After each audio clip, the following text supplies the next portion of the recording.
this evening. Correct about the only thing I know much about is myself. Now, I was born at a very early age. I remember the day I was born. My mother was gone at the time. Yeah, I remember that day. I cried like a baby. Actually, my folks were too poor to have kids, so the neighbors had me.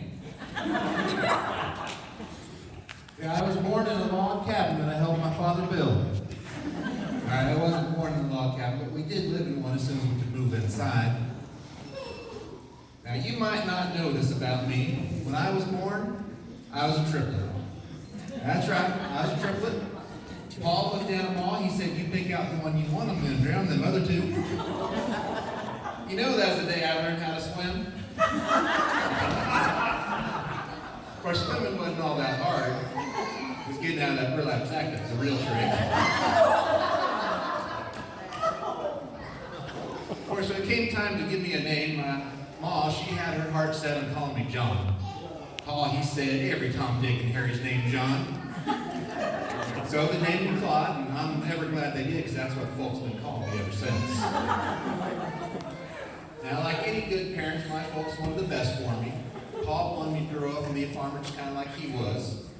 Ma wanted me to grow up and be a doctor.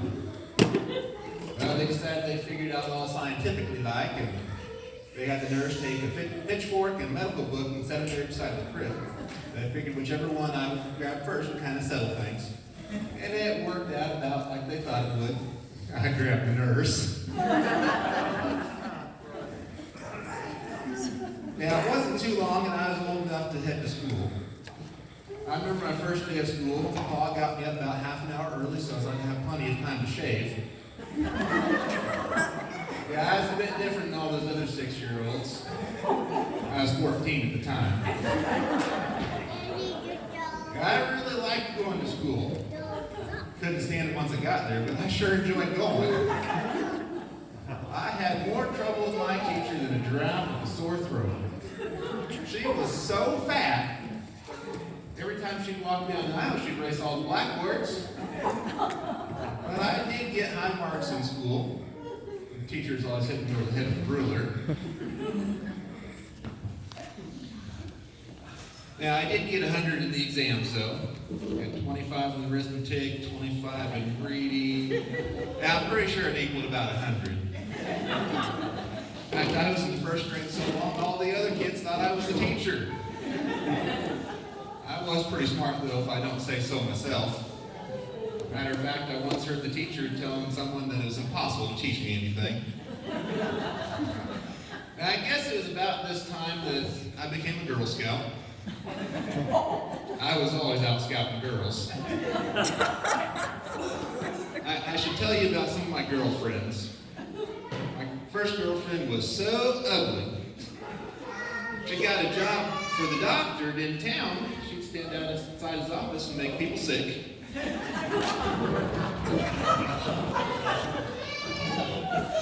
My next girlfriend, though, was real skinny. Matter of fact, if it hadn't been for Adam, she wouldn't have had any shape at all. She used to tie knots in her nylons just to make it look like she had knees. Well, it wasn't too long after that I joined the Army. There's 2 reasons I joined the Army. One, to be patriotic. Secondly, I was drafted. So heading to the Army base for my induction, I took the train. We made a stop in Kansas, right around Dodge City or so, and shortly after, big burly guy got in the train there. He stood up, pulled out a gun, he said, "My name's Jesse James, and I'm going to rob this train. I'm going to take every man's money and kiss every woman on here." The old guy in the back, he stood up and he said, "You can take my money, but you're not kissing my wife?" Real quick, she pulled him down and said, "Shut up, you let Jesse rob this train." Well, sure enough, he went to the train and robbed everyone. He got off the train, and a little while later, I was looking up a ways, and there was a young lady sitting there with her paw. She had this great big diamond engagement ring on her finger. Well, he noticed that too, and he said, "Daughter, how in the world did you keep Jesse from taking your ring?" She says, "Simple, Pa. I just took it off and put it in my mouth." "Oh, I wish your mother could have been here. We could have saved the luggage."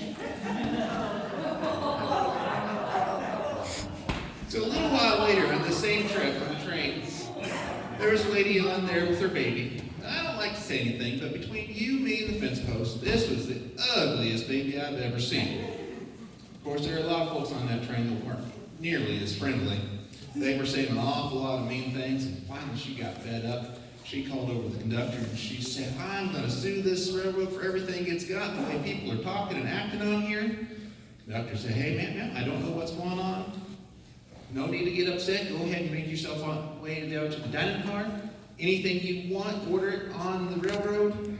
I expect they'll be able to find a banana for your monkey.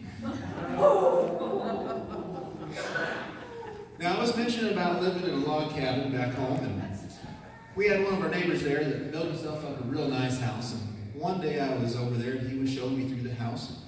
Took me in this one room. He said, this here's the bedroom. Any fool could have told you that was a bedroom. It's got a great big old bed back in there. He said, now you might not believe this, but this bed goes back to Louis XIV. Except that ain't nothing. We got one in our house that goes back to Sears and Roebuck the 15th. Well, he had to go and tend to some chores, and he said, just show yourself through the house and let yourself out when you're done. So I did that. And I came to one room that just beat all. On one end of the room had a great big shiny white horse tank. Then up on another wall had what looked to be a basin of some sort, which I figured was for washing your hands. Someone done punched a hole right in the bottom of it. I figured you could stick a corn cob in there and it'd work all right. But the thing that beat all was between the two of them.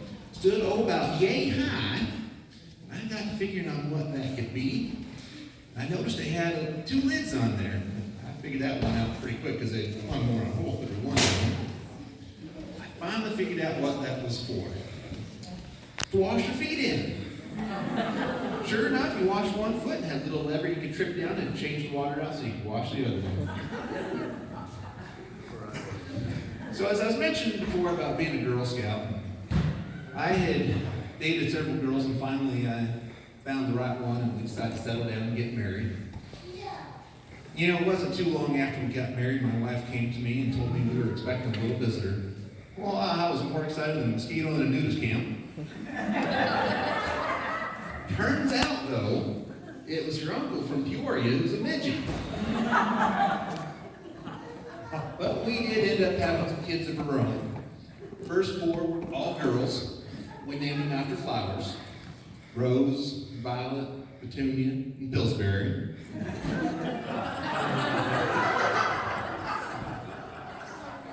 Then came along our little boy. We named him Chevrolet.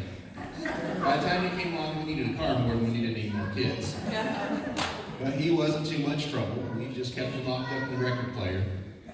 It had an automatic changer.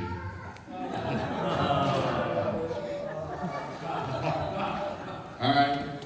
I also want to mention that on the way over here, as we were going through some of these small towns here in Oregon, we passed through one little cafe. We stopped to get something to eat.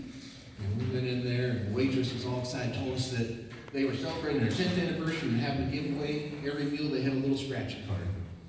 And sure enough, we got our scratching cards and we scratched them off. My wife, she got so excited with her card. She said, I want an RV. I want an RV. And the waitress says, that's not possible. Let me see that. No, I want an RV. Finally, the owner came out and he said, man, what is all the commotion? And I was like, I want an RV. Well, he said, the biggest prize we have here is a free dinner. We've got bagels, we've got free dinner and everything. Let me see that card. She handed the card and he looked at it and he said, ma'am, this says win a bagel. All right, thank you everyone.